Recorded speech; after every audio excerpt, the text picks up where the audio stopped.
It's been a whirlwind couple of years, that's for sure. My name's Laurie and I'm 27 years old, originally from England. I had to get away from my abusive ex-husband and escape to America with my 3-year-old daughter, Adelaide. Talk about a scary situation, packing up and fleeing across the pond all alone with just a toddler in tow. But I'm so glad I did it.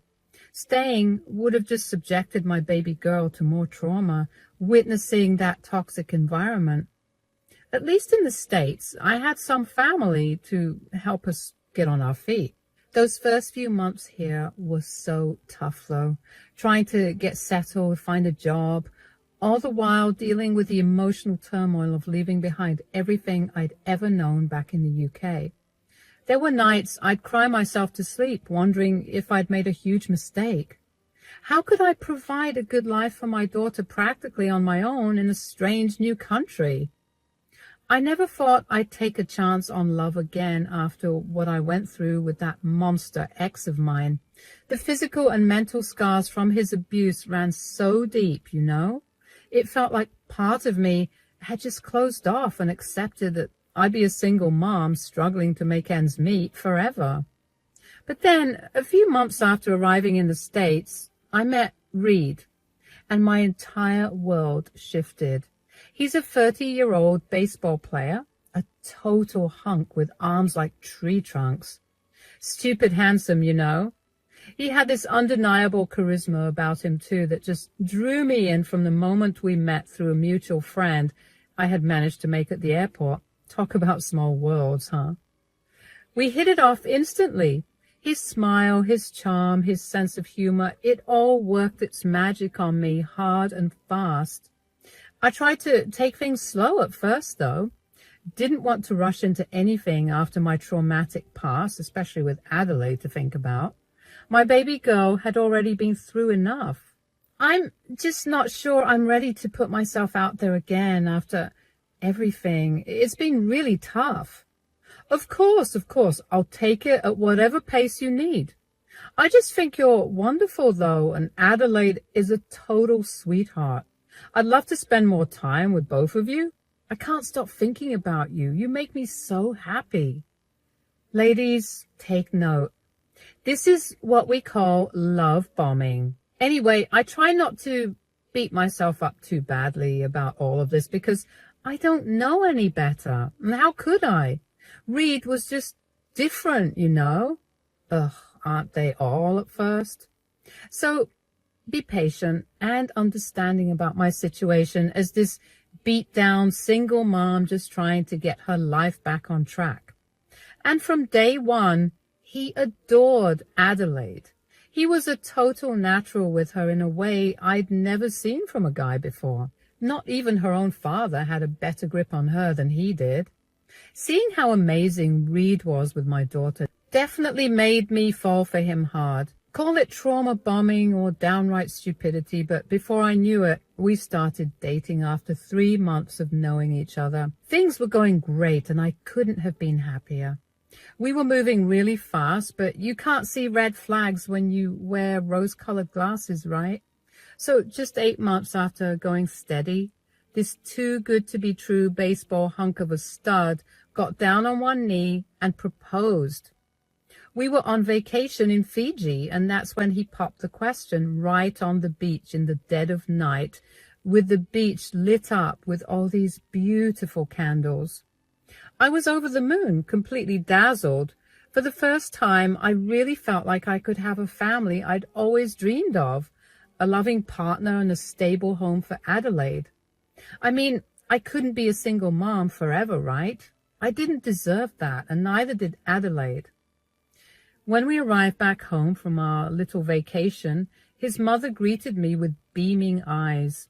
I was so shocked to see someone so accepting and kind. She was your typical American mother, plump and kind, just a bowl of happiness ready to give and give and give, and she absolutely adored Adelaide. She would always take care of her, which is what she did when we went to Fiji, and when I came back, Adelaide was as happy as could be, telling me that she enjoyed her time with her Gram-Gram. Gram-Gram? Oh, couldn't you just die? She's such an adorable sweetheart. She started calling me that after you two left. Oh, bless her heart. Soon she'll be calling me Daddy. What? You proposed? Oh, Reed, you said you'd do it when I was present. I wanted to see the look on her face. Sorry, Mama, that was the plan, but, well, I just couldn't help it. I just couldn't go one more day knowing that I didn't claim her as mine. My fiancé, and very, very soon, she'll be my wife. Oh, my goodness, I'm still reeling from everything. I just can't believe that you'd want to be with someone like me. Well, you better believe it, baby. I'm in this for the long haul. You're everything to me. I can't believe I met you, but I'll thank my lucky stars every day. We moved right into Reed's gorgeous house right after the proposal. I thought that it was high time I stopped leeching off my very gracious aunt who was taking care of us. I wish I listened to her when she told me that we were moving too fast and that I should be careful. Maybe I wouldn't have gotten into this mess, but you live and you learn, I guess. Everything seemed absolutely perfect at first. He showered us both with so much love, affection, and thoughtfulness, not to mention gifts, a whole truckload of gifts, especially for wee baby Adelaide, who just couldn't get enough toys. I'd never experienced this before, so I was lapping it all up. We started planning this lavish wedding ceremony, and his pro baseball career was really taking off, too, especially when we were out and about, being snapped occasionally by some paparazzi. He had some worries about making it big, considering he was already 30 years old, but I believed in him, and he was doing everything in his power to put himself out there and make people know his name. But I didn't care if he was going to be the next Babe Ruth. I was just deliriously happy with my man, you know, like I'd finally found the light at the end of a long, dark tunnel. That's what made the truth about Reed and his mother so hard to accept when I discovered it, and why I was completely blindsided by the whole sickening thing. It all started when I was on our home computer one random afternoon, just trying to find some remote job opportunities online or build a hobby I could monetize, like a blog or something. I still wanted to have my own income stream, some sense of independence, you know. Well, I pulled up the email app without thinking, since Reed had left it open after using the laptop earlier that day, and that's when I saw it. A bunch of emails from his mother, Gail, that just made my blood run ice cold.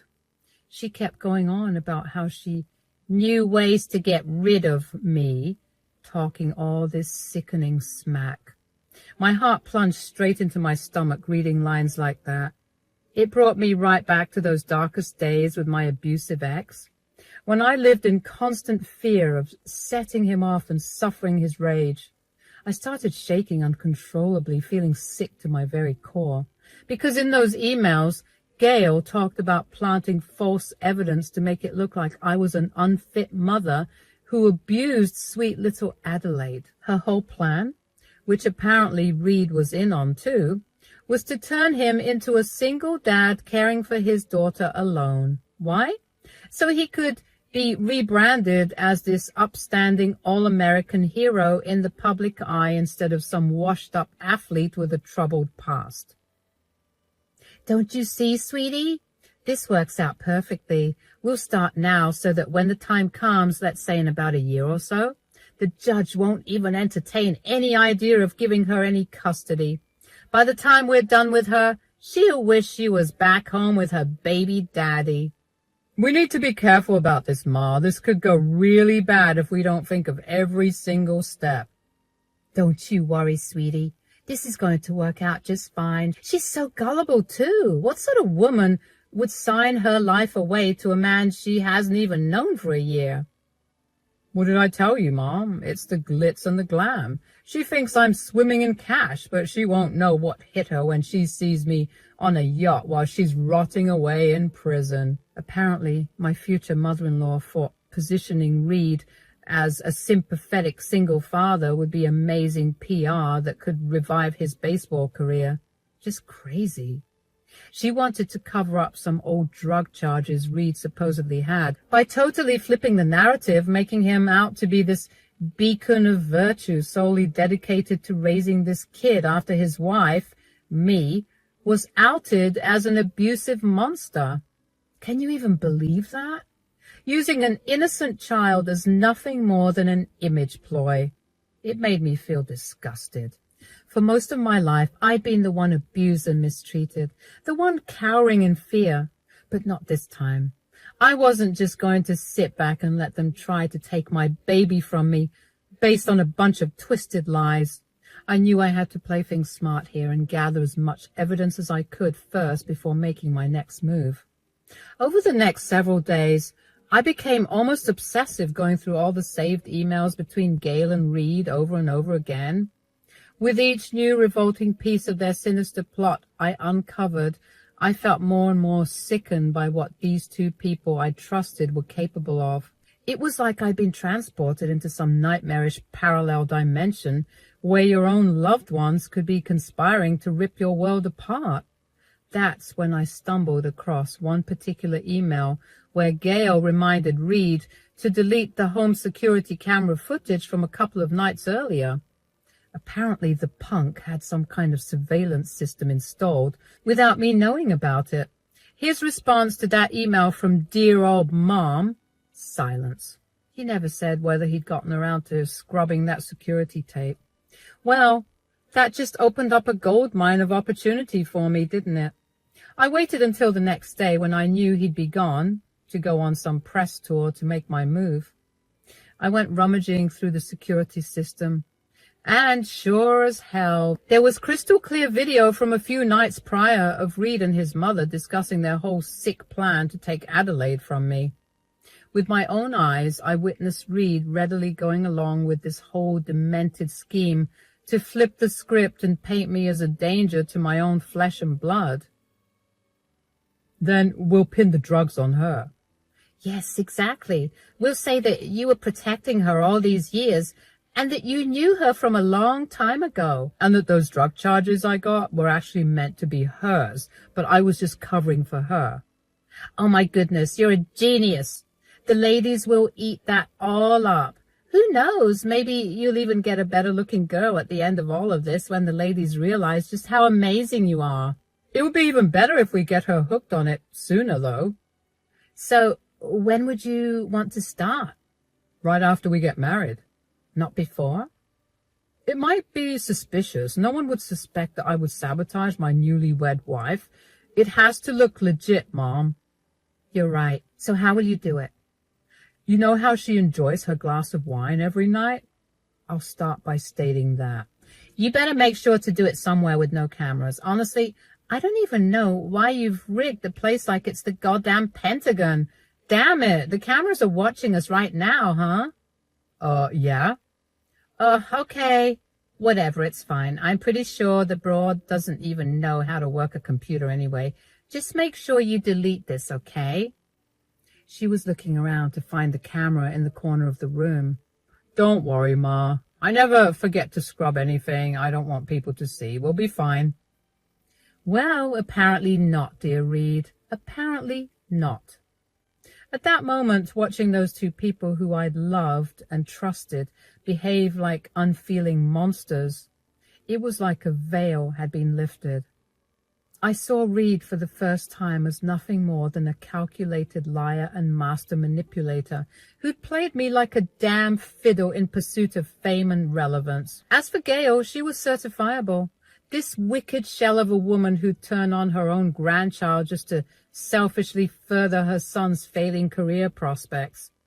I copied that security cam footage over to a flash drive right then and there, trying to stay as calm as I could despite feeling utterly enraged. As much as I wanted to just explode on Reed and Gail in that moment, hurling obscenities and insults while flinging every last possession of theirs out a window, I knew that wouldn't accomplish anything. They'd just deny everything, try to gaslight me the same way abusers always do, or much worse, maybe they'd harm me or even Adelaide. This was a whole new ballpark, nothing like my abusive, dirt-poor ex. These people had money, And if they were planning on planting false evidence on me, I'm sure they'd be able to do it in such a perfect and seamless way, making me look crazy because they could pay whoever to say and do whatever. Very scary stuff.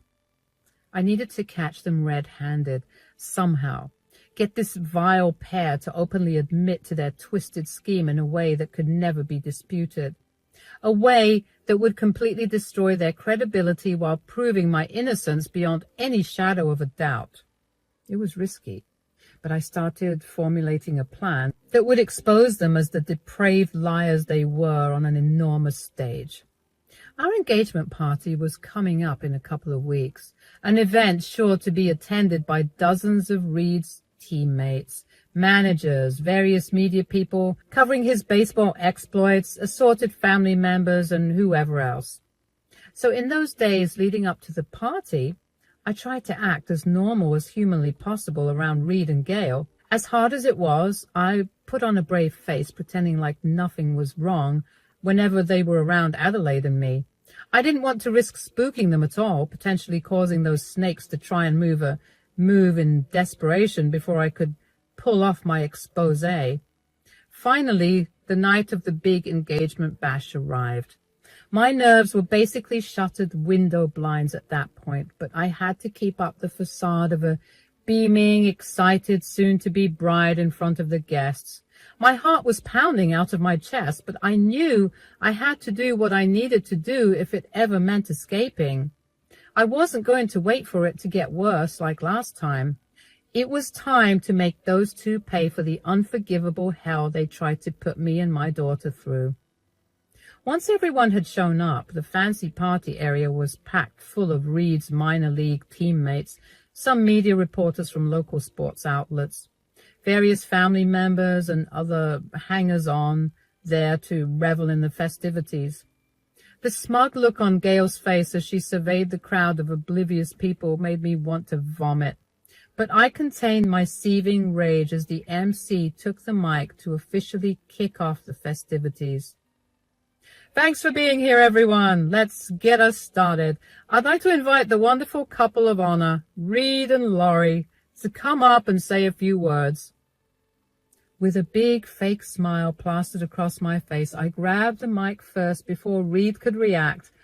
I told the guests, actually, before we start the speeches, I have a little surprise I've been working on for my wonderful fiancé, a special video compilation, if you will, looking back at our beautiful love story so far.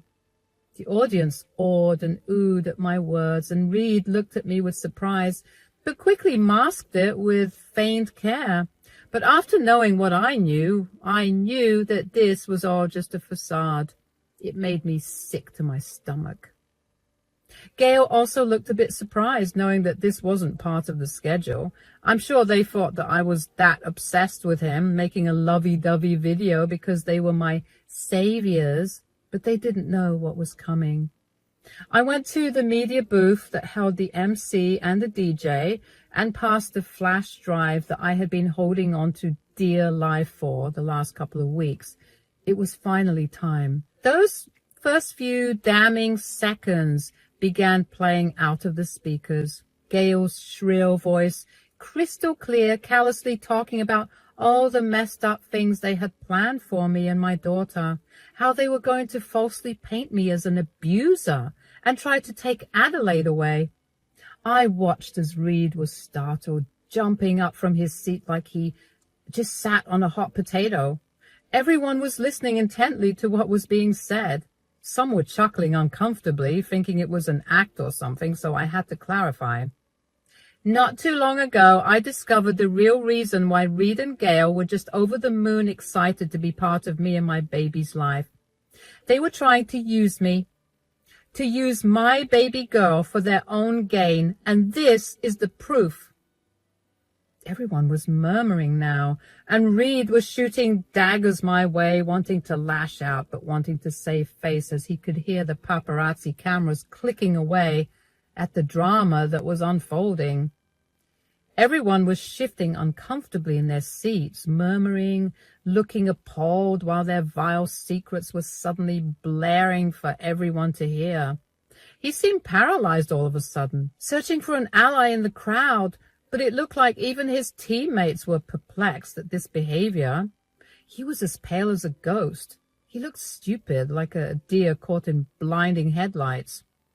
Gail was pale too, not believing what was happening. I'm pretty sure she was mentally cursing Reed out for not deleting that footage as she asked. I guess somewhere in dreamland she realized something, because that's when Gail finally snapped out of her stunned trance and gunned for the booth, trying to unplug the screen that was held up and shut the whole thing down. But it was too late. You evil, deranged hag. Everyone had already heard the majority of the footage, and the people were not pleased one bit. Somebody stop this right now. DJ, pull the plug. I order you. I'm paying you, damn it. Gail shrieked at the top of her lungs, stumbling forward as fake hysterics overtook her bony frame. At the same time, Reed just stood there with his jaw hanging open, seemingly incapable of forming any coherent words to explain away the despicable conspiracy that had been exposed. Boos and shouts of disgust immediately filled the entire venue as the assembled crowd absorbed what they were witnessing. The up-and-coming hotshot baseball star with his ever-loving and supportive mother revealed as total frauds who had been planning to set me up as an abusive mother just to cover for Reed's tarnished reputation. People started loudly accusing him and his mother of being grifters, con artists, and abusers. It wasn't looking pretty. The media people scrambled to capture the shocking implosion that was unfolding right before their eyes. I just stood there, a satisfied grin spread across my face, as those two repulsive snakes I'd somehow fallen for had their true appalling colors bared for all to see. The celebratory mood at the engagement bash was officially in the gutter. Nice job, you heartless sociopaths. Reed finally seemed to regain just enough of his senses to attempt some half-hearted, last-ditch damage control. It's just a prank, everybody. You know me and my mom. We're just joking around. We would never do that. Come on, dude. After that clear-as-day recording, did he really think people were going to buy that laughable excuse? Not a chance. Get out of here, you freaks! A gruff voice hollered from the back of the crowd. That kick-started an all-out descent into total chaos as the party devolved into an uncontrolled riot seemingly within seconds. I guess nothing is off-limits in the days of cancel culture, hey? The people were essentially forming a mob, and they weren't going to stand for this blatant misogyny and hatred. Furious guests started flinging drinks and whatever else they could get their hands on at Reed and Gale, while others tore down decorations in a mad fury at having their trust so violently violated by the celebrated couple. I'd never witnessed such a frighteningly unrestrained display of public outrage in my entire life. No less at an engagement party. To be fair, it was mainly the paparazzi who were causing the ruckus, no doubt trying to dial everything up because they knew that this juicy story would hit everyone hard in the tabloids and websites tomorrow. It was like somebody had pulled the pin on an anarchy grenade and the entire venue had instantaneously descended into chaos. Gail was reduced to nothing more than a shrieking, crumbling mess in the middle of it all, shouting incoherently at the MC to shut everything down while scrambling to avoid the torrent of garbage raining down on her, her fancy updo becoming increasingly frazzled. Reed clearly saw which way the wind was blowing and tried taking off, but it was no use. All eyes and all lights were on him, and he was left there blubbering like a fool, trying to come up with some BS excuse on why he would prank me like that. Just pathetic. I stood there proud, holding my baby, making my way towards a quieter area because little Adelaide was getting scared. understandably so. Social media people tried following me to ask me some questions, but I simply produced another flash drive I had stashed away with all the emails I had collected from those idiots. They promptly left me alone to scramble to find a computer so that they could see everything. For once, I didn't have to look over my shoulder, worried about suffering more abuse or not being believed when I tried revealing the ugly truth. The damning evidence had spoken for itself, blasting Reed and Gail's deranged lies out for the whole world to finally see. I hurried back home to pack what little belongings we had. Leaving everything behind and calling my aunt, I finally felt relief, like a weight had been lifted off my shoulders. A weight that had been there for far too long, really. The constant stress and fear of having to walk on eggshells around toxic, volatile people, of having my reality constantly questioned and gaslighted until I started doubting my own self-worth. But not anymore. That agonizing cycle of abuse and manipulation had been shattered into pieces like a skipping record finally being smashed and broken. I was free. Adelaide was safe. Those were the only things that mattered. In the days and weeks following the engagement party implosion, the fallout was about as messy and protracted as you'd expect. Reed did a whole tour of various interviews and podcasts, trotting out a rotating cast of high-priced lawyers, PR reps, and crisis managers as he tried fruitlessly to regain control of the narrative. To absolutely nobody's surprise, he oscillated between feigning contrition and innocence, flashing that phony "aw shucks" grin that had initially charmed me into letting my guard down. He claimed the recordings had been edited and taken out of context, that it was all just a misunderstanding blown way out of proportion by yours truly. Yeah, nice try, buddy, but the court of public opinion had already convicted you. Everyone could see you were nothing more than a hollowed-out husk trying to gaslight yet another victim.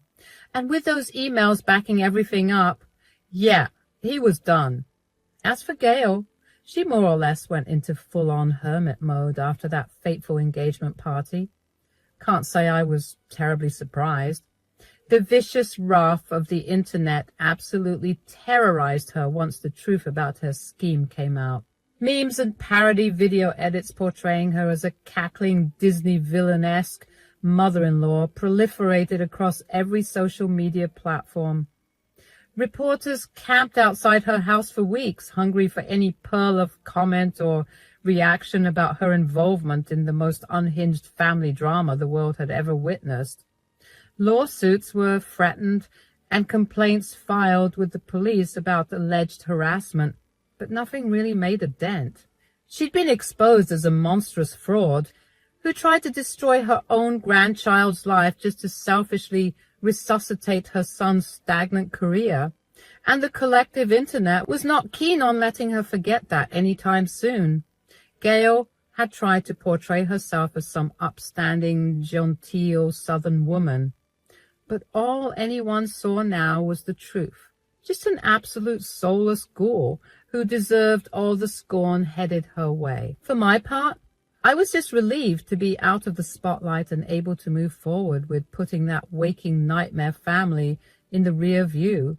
Sure, I did a few obligatory TV interviews in the immediate aftermath to help cement the public record with the truth.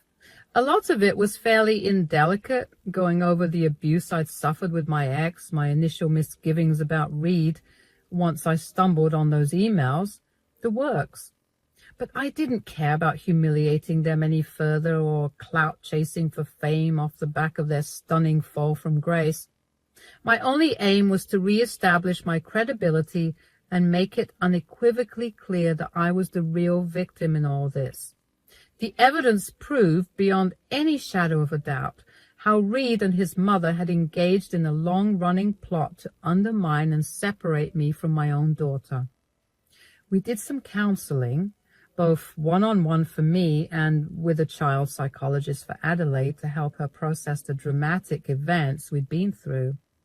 I didn't want her to internalize any of the trauma or feelings of uncertainty that had rocked our little family. I'm so grateful for my aunt because without her, we'd have no place to go. I'm planning on suing, even with his army of lawyers. As I said, the evidence is irrefutable, and with his previous drug charges, I'm sure the judge will see right through him and his lies. Wish me luck, you guys.